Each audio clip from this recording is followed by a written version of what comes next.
Last week, we heard from Drew Mitchell about the founding of his business and his success on the show Shark Tank. His story was so interesting and he was such a good storyteller that we ran out of time. Let's hear the rest of his saga on tonight's show, coming up next.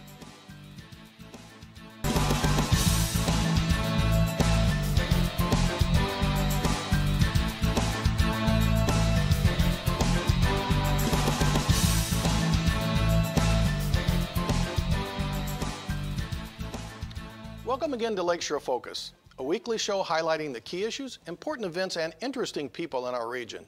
I'm Keith Kirkpatrick. Last week we heard the story of a man who survived Shark Tank. Not the one with a fin, sharp teeth, and that ominous sound from Jaws, but the TV show Shark Tank.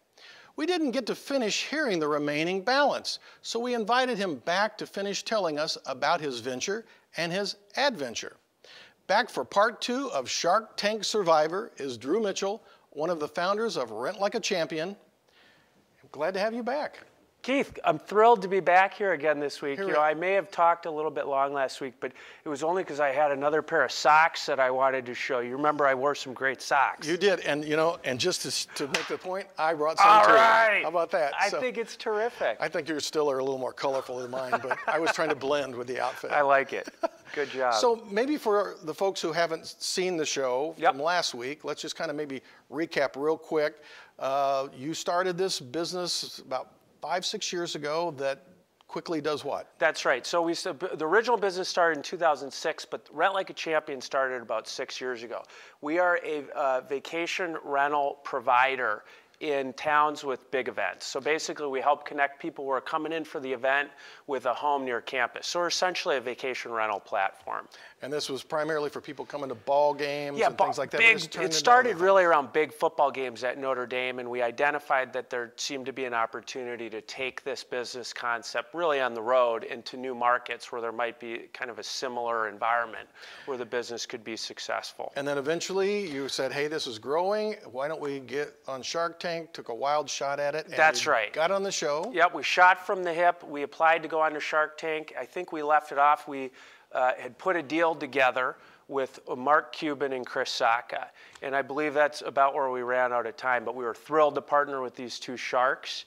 And I think that's where we left off. So are they really sharks? Is that appropriately named, Shark Tank? I think it is. And the reason why is because these guys are tough. I mean, they will take a bite out of you. And if there's any blood in the water, they know. And so if you've seen the show before, these are entrepreneurs who poured their life and soul into something. And they are here and there looking for seed money. And if they see signs of weakness, if you don't know your numbers, if you don't understand your business model, if you don't know your competitors, you absolutely can get eaten alive by these guys. So you guys ended up with a $200,000 investment for a 10% share of the company. That's correct. Yep, it was $200,000 for 10%. It was split by these two sharks. And what was pretty cool is that we got exactly what we were asking for.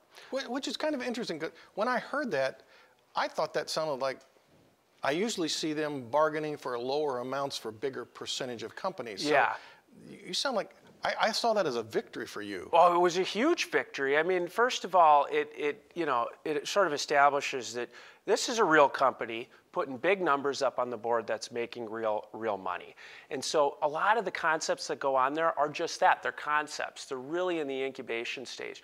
We had a couple years of track record. We were putting up over $2-3 million in revenue by the time we had gotten on the show.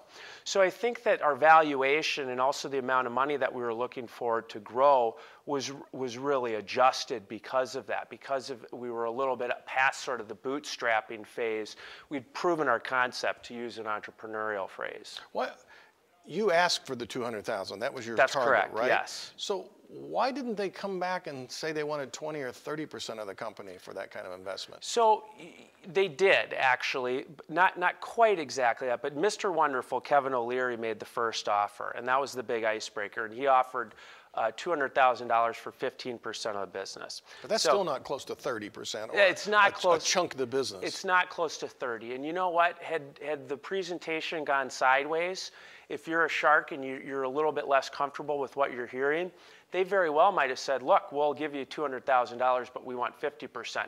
Not a lot of people know this about Shark Tank, but if you don't get the minimum dollar investment that you're asking for, you can't put a deal together. So if they said, I'll give you $100,000 for 10% of your business, that deal won't happen. So it sort of is against the rules. You got to get the minimum dollar amount. So typically what they're working on is that dollar amount can increase, but it's really exactly what you just mentioned. The amount of ownership that is being negotiated is typically the variable in the show.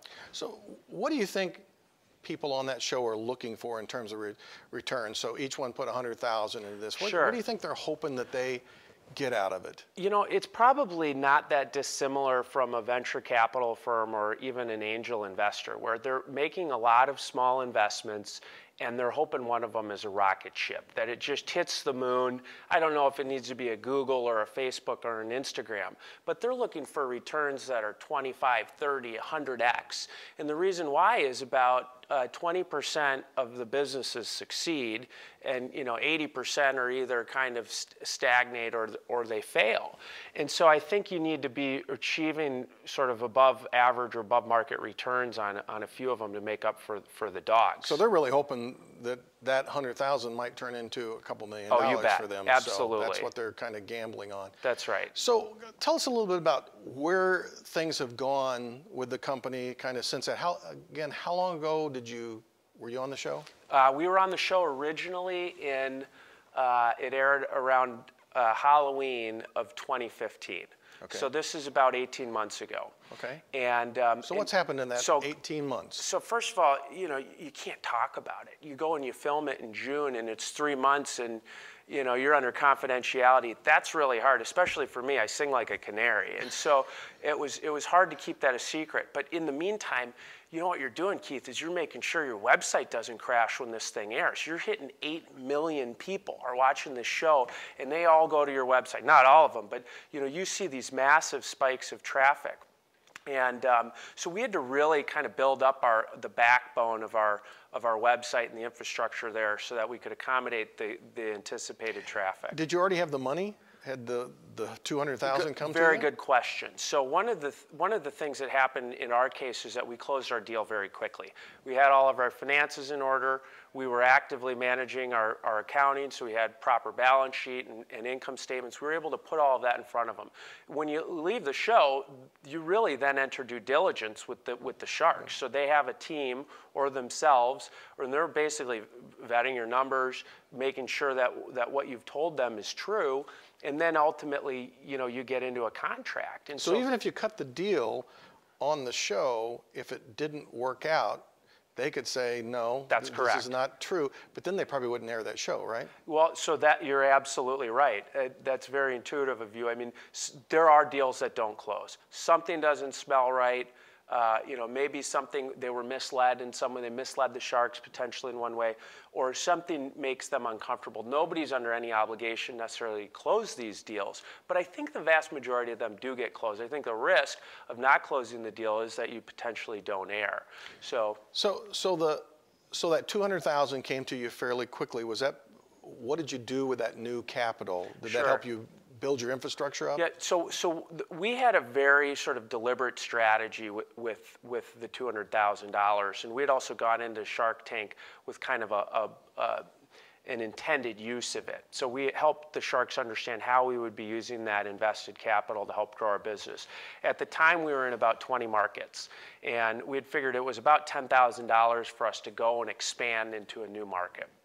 Get boots on the ground, get homes signed up, and then start marketing to prospective renters in that area.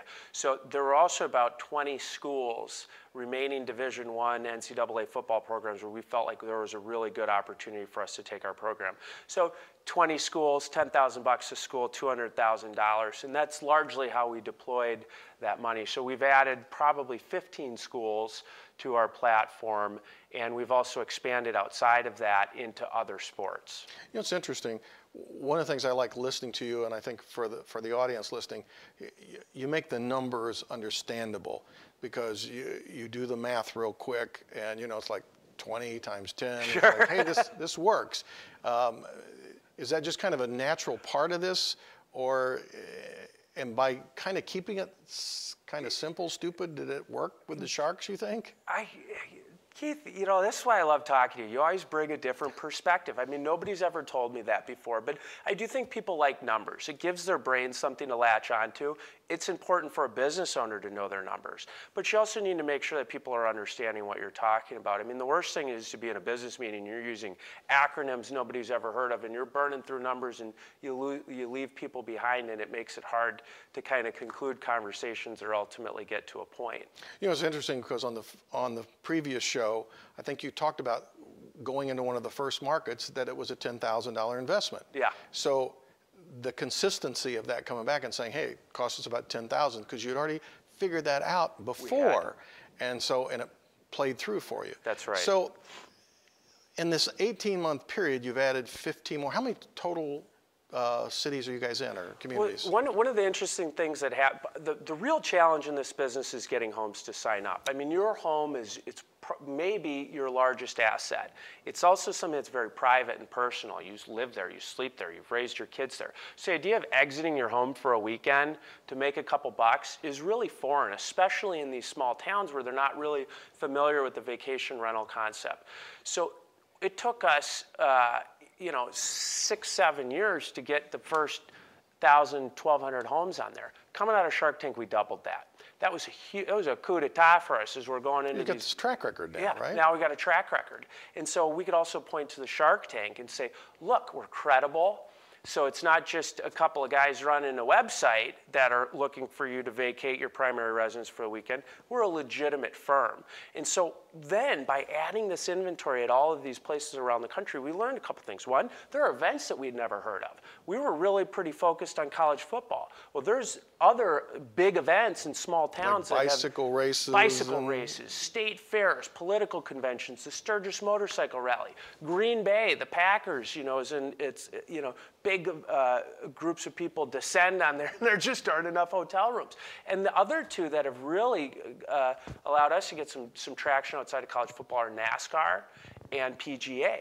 And so we're seeing these golfers, they come in for 10 days before an event. We've been doing a lot of deals with professional golfers who are looking to not stay in a hotel, bring their family for a particular golf tournament. And then NASCAR, a lot of these racetracks have 2 events a year. They're in places, like Bristol, where there may be not a lot of hotels there. And it really is a logical place for us to be expanding our business. So what's the biggest objection or concern that someone who's going to turn their home into your inventory? Is it someone's going to come in and paint a mustache on their wife's picture? Well, there's that, or that something goes missing, or the worst case scenario is it's a college football weekend and you get the frat boys coming in town and they trash your house. And so there is a stigma with that we've had to address, and we actively address it when we're talking to homeowners. The reality is our incident rate where we have a problem in a house is under 1%. It's 0.97%. When there's something that happens where the homeowner is requesting a credit, we collect a $1,000 security deposit on each rental. We also have an insurance policy that protects the homeowner. It's worth up to $1 million. And so what we found, though, is that because of the security deposit, folks are really taking care of the home. And the other myth is that it's the frat guys that are coming in. It's not. It's the families. It's families, right? Because the guys that are coming in and trying to relive their college years are really staying on somebody's couch. They can't. A lot of times they can't even afford these deals, or it just doesn't make a lot of sense. So it's the grandmas and grandpas who are coming in with their grandkids and their children, and they want to be together for the weekend and make an event out of it. Not just go and turn your ticket in and go see a football game, but turn this into a memorable experience that they can have every year. Those people reliving their college days are going to the hotels, probably, That's right. And you want them there. The hotel can deal with those people, right? That's exactly They only right. trash a small room. Yeah, I mean, we just don't really see it a lot. And when we do have an incident, the average charge is about $93. So it's something like a table got moved, or a picture frame got bumped, or something like that. So I don't think we've had thousands and thousands of rentals, and I don't know that we've had one single experience where it's exceeded the security deposit. So what's the future of this company? What do you look ahead to see? Where's it going to go? So where we are laser focused right now is really harvesting in the football markets that we're in, continuing to grow the new markets that we've expanded. Before Shark Tank, we hadn't gone west of the Mason-Dixon, really. I mean, we were Mason-Dixon, north-south. That'd be north. It'd be west south of the it, Mississippi. Right? Okay. So we were north and south of the Mason-Dixon. We hadn't gone west of the Mississippi yet. And so now we have. You went to Notre Dame, right? They didn't have geography classes? Is that what you're trying to tell me? Oh, boy, Keith. I'm going to be embarrassed. Can we start over? But, so we're focused on that. We're also focused on partnering in NASCAR, partnering in PGA, and then expanding to events in places. Graduations turned out to be a really, really big event for us at college campuses around the country. So just continuing to focus on taking our model, which we know works, and expanding it. So you mentioned before on the previous show about Airbnb. Yeah. Is that your competitor? Airbnb is absolutely a competitor. They are aware of us. One of the blessings of being on Shark Tank is that everybody on the planet hears about you.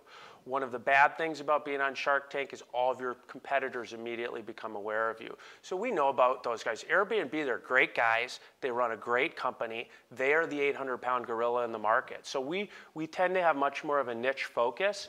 But I think that, they're an agile company, and they're very well capitalized. And so I do believe that they're looking at our markets right now, and it just forces us to make sure we're on our toes. One of the biggest mistakes I see entrepreneurs make is when you say, so who's your competition? They go, I don't have any. Yeah. It's like, are you kidding? Are you kidding? I can think of so many things. You guys are smart enough to recognize that you got plenty of competition. Yeah, we do. Yeah, we do. Hotels, the couches that people sleep on, right, is your competition. That's right. That's competition too. Yeah. It is. And the hotel rooms too. But, I think that hotels are always going to make sense for a certain kind of traveler. When we go to, it's not like hotel rooms aren't filling up in Ann Arbor on football weekends. I mean, they do. A lot of times people think of us after. They realize, well, now we don't have another place to go. And so traditionally, they just stayed further away. Now there's other alternatives that allow them to stay closer to the campus. Now what I find interesting is, what is your role in this business? Are you just an investor? I know you've got another job, so I'm going to get to that in a minute, but why are you not employed by or actively working with this company every day? I'm so glad you asked that question, because I think there's people in my life that know me well that don't know the answer to that question. You're an entrepreneur. I believe you've started 12 businesses, one of which you did known in the balance you did. And I don't know if you're running all of those today. I bet you're still involved in a couple of them and maybe not running it.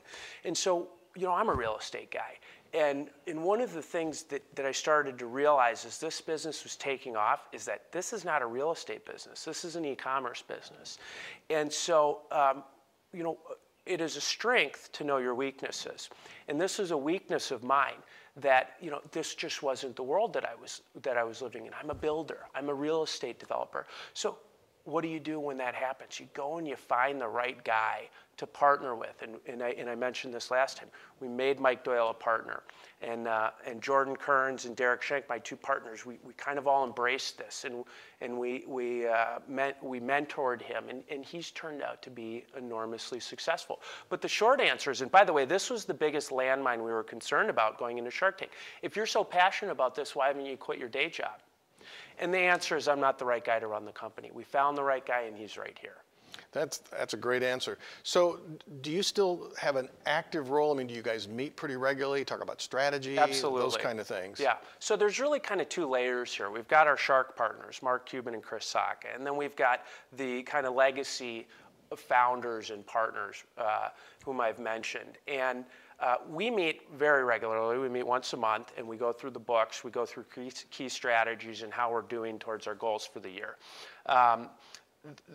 On top of that, I'm interacting with Mike on a daily basis, largely via email. He'll hit me with a one-off question. He'll call me at 8 o'clock at night. And guys, he's still in his 20s. He's exceptional for his age, but he's also still learning, and he knows that about himself. And one of the great things about Mike is that he's not afraid to pick up the call and ask a question. So tell me about your day job, or what you spend your time and your passion in, because you're working on a really interesting project right now. Yeah, I am, and it's really relevant here in Northwest Indiana. I believe it's the largest single investment in the city of Portage ever. So our viewers need to know, what's the name of the company? And the name of so I'm Vice President of Development for Holiday Properties. And Holiday Properties is, we've been around since 1952. We've got approaching 300 employees in offices in Nashville, Indianapolis, Portage, Indiana, and then our headquarters is in South Bend. We are a vertically integrated real estate development company. What does that mean? It means that we've got architects who can design your building. We've got a construction group that can build your building. We control land in business parks. And so we can be a one-stop shop for any business that's looking to grow, physically grow, relocate. We are big in hospitality, so we've got a number of, probably a dozen hotels that we own and operate around the Midwest, and then we're the largest privately held medical office building manager in the country. My particular role at Holiday is in development, so I'm out looking for deals, I'm looking for land and kind of saying, what could we do on this land? Tell me quickly about this big project in Portage. So the project in Portage I've been working on for about 3 years, and it is so exciting, Keith. We're about to break ground here on March 1st, but it's called the Promenade at Founders Square, and it's a master plan mixed-use development surrounding Founders Square Park, which is a new park, and it's really intended to sort of identify as the downtown of Portage. You know, Valpo. And it's like right in the center of the city. It's right in the center of the city. And so we've got about 15 acres that we're working on. There's 9 buildings. There's retail in the buildings that are going to be around Founders Square, and then there's residential units above. And so Portage is starving for high-quality residential rentals in the market. And you really need to have a spectrum of accommodations in order to attract talent, attract quality people, attract employers. If an employer comes to Portage and they say, this is great, we'd love to be here, this makes sense from a transportation logistics standpoint, but where are my folks going to live? They might keep looking. And so everything you talk about with enthusiasm. Is this the way you are about everything you're involved in? Well, when I'm enthusiastic about it, it is. So we're down to just the end here. Yeah. If you had to give advice to an entrepreneur, to somebody who's trying to start something, or even in it and trying to hang in there, sure, what would that piece of advice be? Okay, a couple real quick ones. Number one, don't sweat the small stuff. You know, you mentioned earlier today that, you know, your first business might be a failure. My first business was a failure. You know why? I was sweating the small stuff. Where do I incorporate? What's my operating agreement look like? Do I need insurance? You know what? Go out and start selling and try to figure out if the market wants your product. And what's your other one? The other one is know your weaknesses. And I may be saying that because it just came up. But you can't be all things to all people. Ask for help. You know what the third one is? Is that quit being afraid somebody's going to steal your idea. And people are so afraid of sharing their gem, their idea, because the next guy's going to go and take it and run with it. Forget about that. Starting a business takes effort. You said love. It's a relationship. It's an investment in time. You hit bumps, and you got to persevere and keep going. So, you know, it is just critical that, you know, that you don't get caught up on that. Well, I'm thrilled to have you on the show for the second time. I think our audience is going to love this show, and I'm looking forward to continue to hear the saga and where it goes in the future. So thanks for being on. Oh my gosh, thanks so much, Keith. Great to see you again. You too.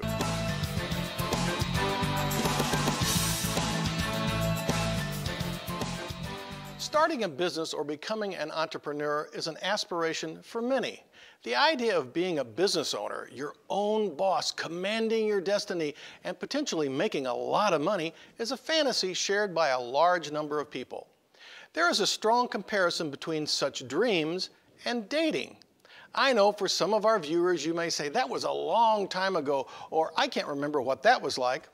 I think you can, but if you can't, let me refresh your memory when you may have met the love of your life. There he or she is. A vision, a short distance away, attainable, attractive.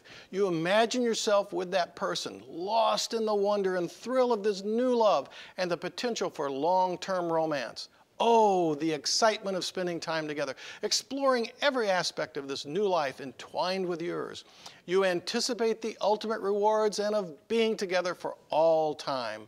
Convinced that this is the one, you plunge in with no thought of loss and fully determined to make this new relationship a huge success. As the emotional rewards begin to slowly subside, you realize that you actually might have to work at this relationship, compromise, Adjustment, give and take, even sacrifice are now part of the picture. Expectations are not always met, and the outcomes are different than you had hoped. Investment of time seems to be a little more than you had allotted. Your freedom is a bit restricted, your pocketbook a little lighter, and your energy is drained. I know I've been describing a personal love relationship in your life, but I'm also talking about starting a venture, owning a business, being an entrepreneur. The comparison is an amazing match. When the second phase begins, there are those who bail. For others, they realize this to be part of the cycle. They adjust, modify, change, and navigate through it while still finding those rewards and positive outcomes. Those who knew it was coming are the better captains of their fate. It may explain why people are often successful in their second attempt in business, but not always in love. So the next time you are considering the potential joys of business ownership, rather than reading a good book on how to start a business, pick up a romance novel and pay attention to the challenges of love. You may learn a thing or two. Hey, what did you think of our two-part series on entrepreneurship with Drew Mitchell? We appreciate you watching our show. How about sending us your thoughts and reactions? Our email address and website are both on your screen, and you can reach us there. Tell your friends and family that you watch Lakeshore Public Television and you are a better person because of it. We think so. Be sure and join us again next week for another Lakeshore Focus. Until then, I'm Keith Kirkpatrick saying, make a positive difference in our world today.